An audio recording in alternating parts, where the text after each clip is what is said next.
জলপরি মণিমালা প্রতিদিনের মতো সেদিনও নদীর জলে সাঁতরে আপন মনে ঘুরে বেড়াচ্ছিল। হঠাৎ সে শুনতে পায়,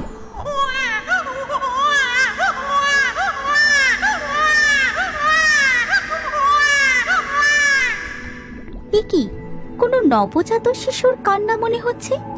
এই এত রাতে নদীর পাড়ে নবজাত শিশু। এরপর জলপরি মণিমালা নদীর পাড়ে পৌঁছে দেখে এ তো সত্যি সত্যি এক নবজাতক মানব কন্যা।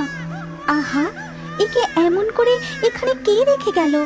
জলপরি নদীর পাড়ে বসে সেই নবজাতিকাকে কোলে তুলে নিল, আদর করল, চুম্বন করল নবজাতিকার কপালে। শিশুটির কান্নাও থেমে গেল। প্রায় সারা রাত এইভাবে যাওয়ার পর যখন দিনের আলো ফুটতে যায়, তখন শিশুটি আবার কেঁদে ওঠে। দেখেছিস তো, তোকে কোলে পেয়ে আদর করতে করতে ভুলে গেছিলাম তোর খিদের কথা। তখন জলপরি মণিমালা প্রকৃতি দেবীকে স্মরণ করতে থাকে এবং সাথে সাথেই প্রকৃতি দেবী সেখানে প্রকট হন। হে প্রকৃতি দেবী, আমি কাল রাতে এই মানব কন্যাকে নদীর ঘাটে কুড়িয়ে পাই। শিশুটি খুবই ক্ষুধার্ত। এখন আমি কি করব কিছুই বুঝে উঠতে পারছি না। ও একজন মানব সন্তান। ওকে তোমার এখানেই ছেড়ে জলে চলে যাওয়া উচিত। ওর ভালো মানব জাতিকেই বুঝে নিতে দাও। না না প্রকৃতি দেবী, ওকে আমি এই 2 হাত দিয়ে কোলে নিয়েছি। ও আমার কোলে কত শান্তিতে রয়েছে। আমি আমি যাতে ওর মা হয়ে থাকতে পারে, আপনি শুধু সেই ব্যবস্থা করে দিন। ঠিক আছে, তবে তাই হোক।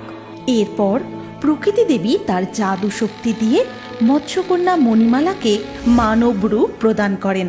আর মণিমালা তার কন্যা সন্তানকে কোলে নিয়ে জল থেকে উঠে জঙ্গলের পথ ধরে গ্রামের দিকে এগোতে থাকে।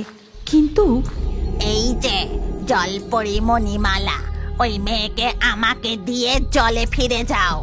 আমি আজ ওকে খাবো। তোর ওই কুড়িয়ে পাওয়া মেয়ের সব ঘটনা আমি জানি। কখনো না, ও আমার মেয়ে। তুমি চলে যাও এখান থেকে, নইলে। কিন্তু ডাইনি ছাড়বার পাত্রে নয়। সে তার লম্বা হাত বাড়িয়ে যেই মেয়েটিকে কেড়ে নিতে যাবে, সাথে সাথেই মণিমালা ছুটতে শুরু করে।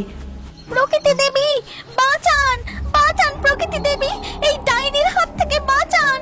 সাথে সাথেই ঝড় ওঠে আর ধুলো উড়ে এসে ডাইনির চোখে ঢুকে যায়। ডাইনি আর কিছুই দেখতে পায় না। তখন মণিমালা সেখান থেকে পালিয়ে গ্রামে পৌঁছায়। তারপর সে একটি পরিত্যক্ত ফাঁকা মাটির বাড়ি খুঁজে পায় আর সেখানেই থাকতে শুরু করে। তুই আমার নয়নের তারা রে মা, তাই আজ তোর নাম রাখলাম নয়নতারা।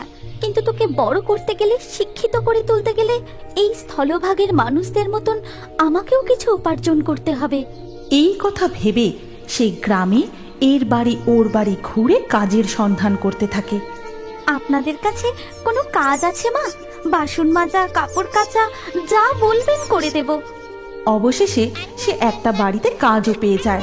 তারপর ধীরে ধীরে নয়নতারা বড় হতে থাকে এবং সে এখন স্কুলে পড়ে। মা, আমি আসছি, স্কুলের দেরি হয়ে যাচ্ছে।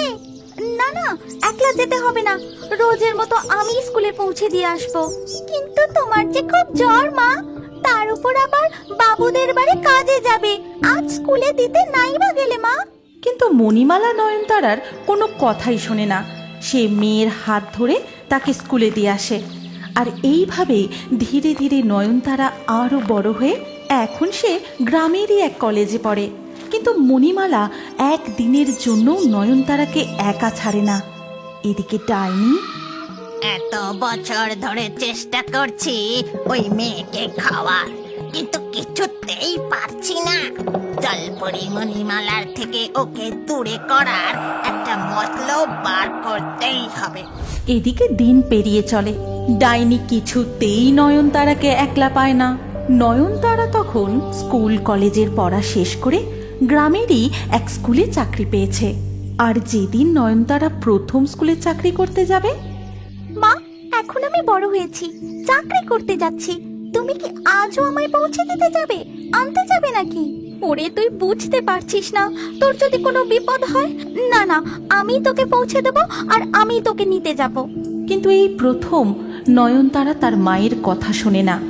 সে একাই স্কুলের পথে এগিয়ে যায়।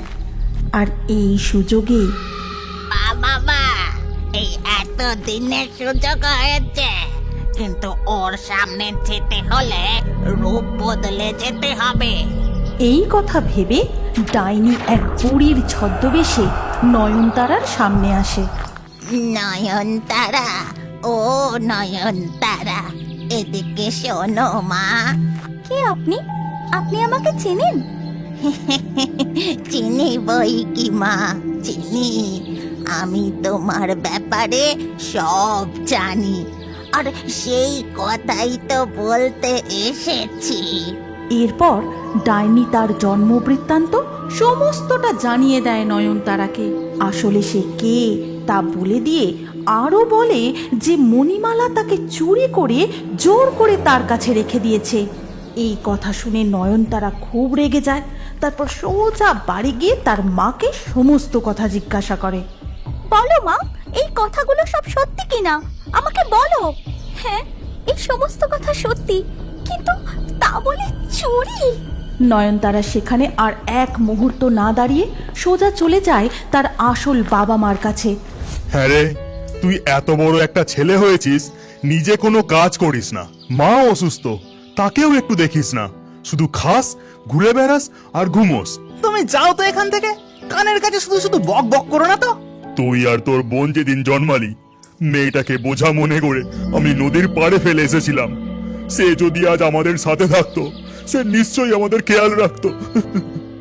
সেদিন কত করে মানা করেছিলাম, আজ বুঝতে পারছো তো?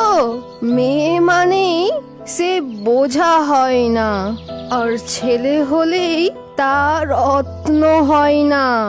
এই কথা শুনে নয়নতারা কাঁদতে কাঁদতে সেখান থেকে ছুটে চলে যায়। আর পথে দেখতে পায় সেই বুড়ি মহিলাকে। কি রে, দেখেছিস তোকে কেউ ভালোবাসে না? আয়, এবার আমি তোকে খাবো, তারপর তোর সমস্ত রূপ যৌবন আমি পেয়ে যাব। এই বলেই সে ডাইনির রূপ ধারণ করে। এদিকে ততক্ষণে নয়নতারাকে অনুসরণ করতে করতে তার মা মণিমালাও সেখানে এসে পৌঁছায়। তারপর সে ওই ডাইনিকে দেখেই প্রকৃতি দেবীকে স্মরণ করতে থাকে। আর তারপরেই আকাশ থেকে এক বজ্রপাত হয়ে ডাইনির উপর পড়ে, আর সাথে সাথেই ডাইনি মারা যায়। এবার আমাকেও নদীতে ফিরে যেতে হবে নয়নতারা। কেন মা, কেন? আর তুমি জলে চলে গেলে আমার কি হবে মা? প্রকৃতি দেবী আমায় বলে দিয়েছিলেন, যেদিন তুমি আমার আসল পরিচয় পেয়ে যাবে সেই দিনই আমায় জলে ফিরে যেতে হবে। আর তাছাড়া তুমি এখন স্বাবলম্বী, তোমার কোনো অসুবিধা হবে না। ভালো থেকো। এই কথা বলে জলপরি মণিমালা আবার নদীতে ফিরে যায়। এই গল্পের পরবর্তী পর্ব যদি তুমি দেখতে চাও, তাহলে কমেন্টে নেক্সট পার্ট অবশ্যই লিখো। আর আমাদের রিও বার্ডস ফেসবুক পেজটি এক্ষুনি ফলো করে নাও। এই গল্পটি ভালো লাগলে লাইক করে শেয়ার করে দাও।